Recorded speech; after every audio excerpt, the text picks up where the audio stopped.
Hey there, everybody. It's Dr. Roto, and there's no time like NFL draft time. On today's show, we're talking quarterbacks, and I'm doing it with my friend Mike Connolly from Mike's Money Picks. So here's what I need you to do. I need you to hit the subscribe button. I need you to hit the like button, and let's get it going. The office is open, my friends. Get out the insurance cards, get out the copays. The office is open, my friends. Brought to you by drroto.com. There he is. Speaking of friends, Mike Connolly, NFL draft guru over at drroto.com. We're talking 2026 NFL draft, and we're talking about Fernando Mendoza, Mike, the number one pick, the guy who's going to save Las Vegas. Instead of leaving Las Vegas, he's coming to Las Vegas. Is he going to be an all-pro? So I really like Fernando Mendoza. It's really weird, though, because he's one of those guys that coming into the season, there was not a whole lot of draft buzz about. And if you told me back in September he was going to be the number one overall pick, I wouldn't have believed you. But if you watch this kid at Indiana, he is the real deal. Like, he is basically as if you had a robot playing quarterback for Indiana last year. He was making all the right reads on a lot of plays that involved RPOs where there's just a whole lot of really quick snap decisions that he's got to make. The ball was delivered on time and it was on point. He excelled at his accuracy and was nearly perfect playing quarterback position last year. Cannot stress how good he was for that Indiana team. And I think that if he ends up on a team and they can put something competent around him, a competent play caller, competent skill players, he's going to look really good in the NFL. You used an interesting word, perfect. I think being a perfectionist is not a bad thing, but is it a bad thing as an NFL quarterback trying to be too perfect? And maybe it's impossible to be perfect in the NFL where defensive coordinators get paid a whole lot of money to beat you. I feel like he's smart. I feel like he's somewhat athletic, but I feel like, does the game come naturally to him or does he have to work to be perfect? Well, we're going to find out a lot this year when he gets to take on NFL competition, right? The big thing with him is he's showed a ton of growth from his 2 seasons at Cal to when he was at Indiana this year. And you got to feel like a lot of that is because he's got the goods up here. He doesn't just have the talent, with his arm and his legs, but he is a really smart dude and it shows up on the field. And you got to feel like he's going to take all those smarts and figure out how to succeed in the NFL. I mean, he's certainly smart. I get Chad Pennington vibes from him. The guy who was a Rhodes Scholar, almost a Rhodes Scholar, played with Randy Moss. Sharp guy, smart, read the field well. Maybe he's got a bigger arm than Pennington, but both guys who really were cerebral. And look, Randy Moss will tell you that Chad Pennington was one of his favorite quarterbacks in his career. Mm-hmm. Yeah, I think the Pennington comp is a solid one. I think Mendoza is a little bigger, maybe a little more mobile, like, the run he had in the national title game, which was just electric. But, with Mendoza, I think it's actually a really good move. We're assuming he goes to Vegas. I think it's a really good move by Vegas to bring in Kirk Cousins, a really good older guy that can mentor him.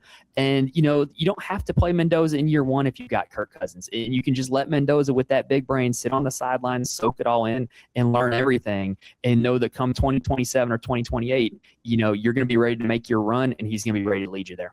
I love the signing of Cousins as a mentor. On the field, off the field, spiritually, physically, everything. I think it fits really well for Las Vegas. I give that an A+ signing by Las Vegas there, Mike. I don't think there's another quarterback they could have brought in that would be better for that specific job than Kirk Cousins. Couldn't agree more. All right. Ty Simpson's name is getting thrown out there from University of Alabama as a potential day 2 quarterback. I look at him and I say, backup. Good backup. Like, I think if I'm drafting in the 4th or 5th round and I'm not thrilled with my current backup, this is a guy who maybe could work his way into starting 2 or 3 games a year if there's injuries. I don't know if I see more than that. Am I missing something? So I'm a little more positive on him than you are. I think he's backup with starter potential.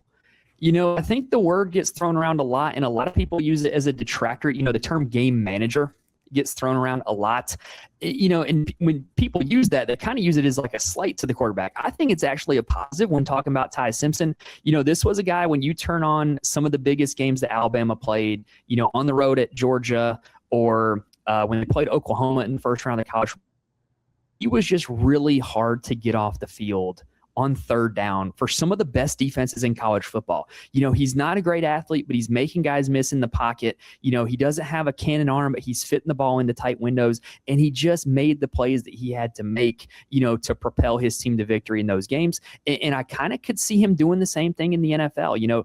I think one of the worst things that could happen to him is if one of these very poorly run, poorly managed franchises with a bad roster drafts him to be their starter. But he's a guy that if you draft right now, get him on day 2, bring him in as a backup, he will keep the ship afloat for you for a few games. And if you've got a good roster around him, he could take over the starting role and be a solid option for you. Right. And I think there's nothing wrong with that. I think that, look, in the NFL, you can't have too many good players at a position because guys get injured all the time, right? The guy who you think is your first string ends up not being that, and all of a sudden your third string is playing. Look at Jameis Winston. I don't think the Giants expected to roll with him, and there he was. No.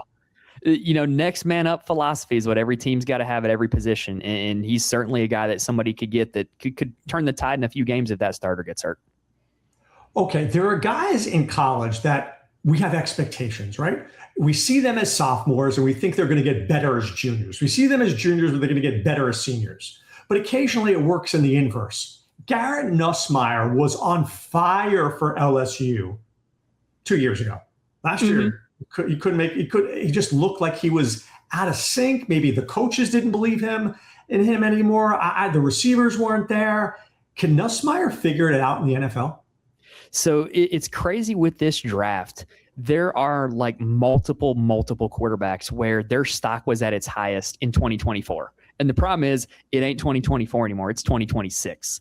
And with Garrett Nussmeier, somebody's going to take a chance on him because somebody is going to look at the potential that he showed in 2024, where he was just this gunslinger, fearless, throwing it all over the field, making, some big time throws, looking really good in the pocket, making all the adjustments at the line of scrimmage. He showed a lot of flash in 2024. Last year he was dealing with injury. The offensive line was worse. The receivers were worse. Some GM's going to take a chance on this guy and just hope that, it was just the injury, or, it was just the offensive line in front of him, and hope that they can get that potential out of him because he sure showed a lot of it that first year as a starter. I have no problem buying into potential, especially at quarterback, because you sit there and you go, what if we get it right? What if he figures it out and we get the 2024 Nussmeier? That's a potential star player.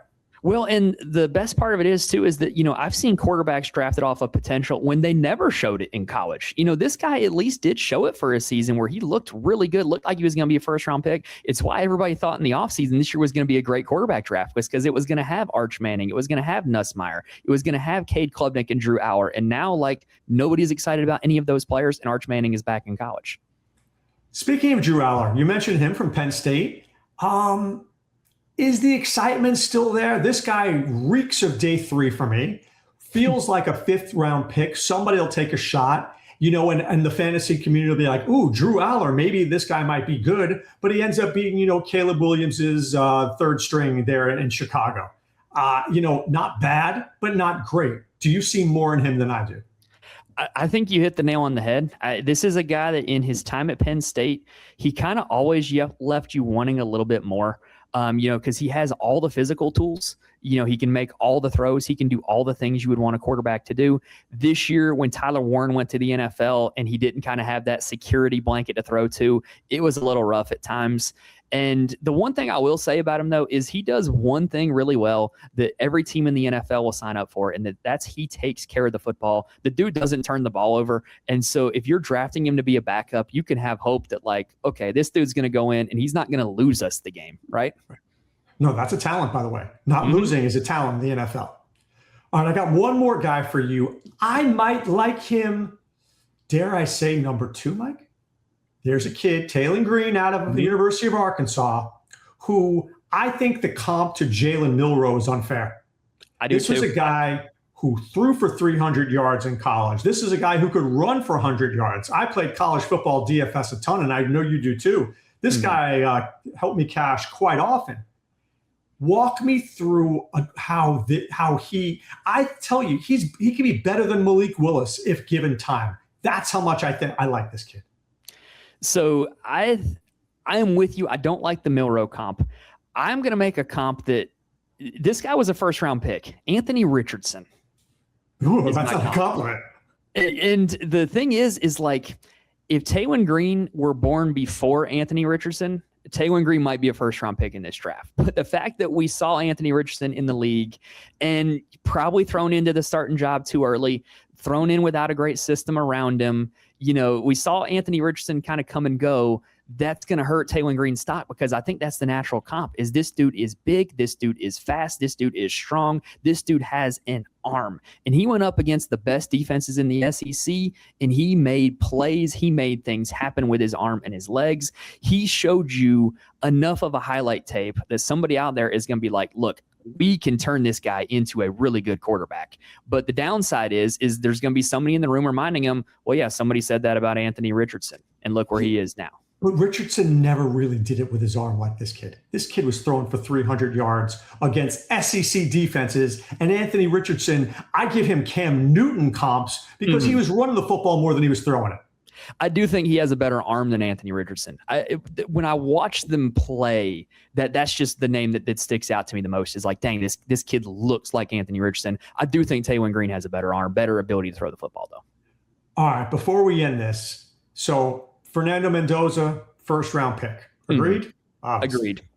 Ty Simpson, I'm going to say early day 3. What do you say?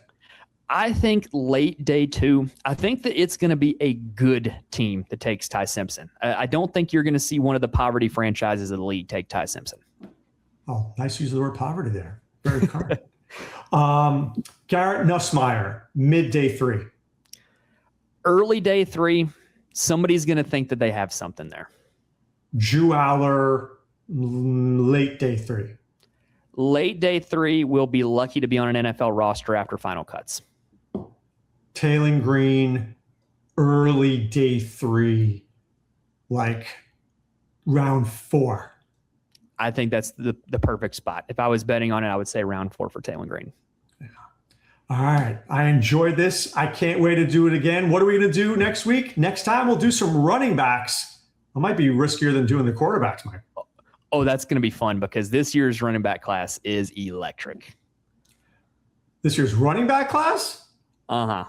Electric. All right. I'm going to tune in for that one. All right. I hope you guys enjoyed this video. If you did, please hit the subscribe button. Please hit the like button. For Mike Connolly, this is Dr. Roto saying be well and take care. Thanks for stopping by the office. Get your fantasy prescription by subscribing to the channel and checking out drroto.com. And until the next visit, be well and take care.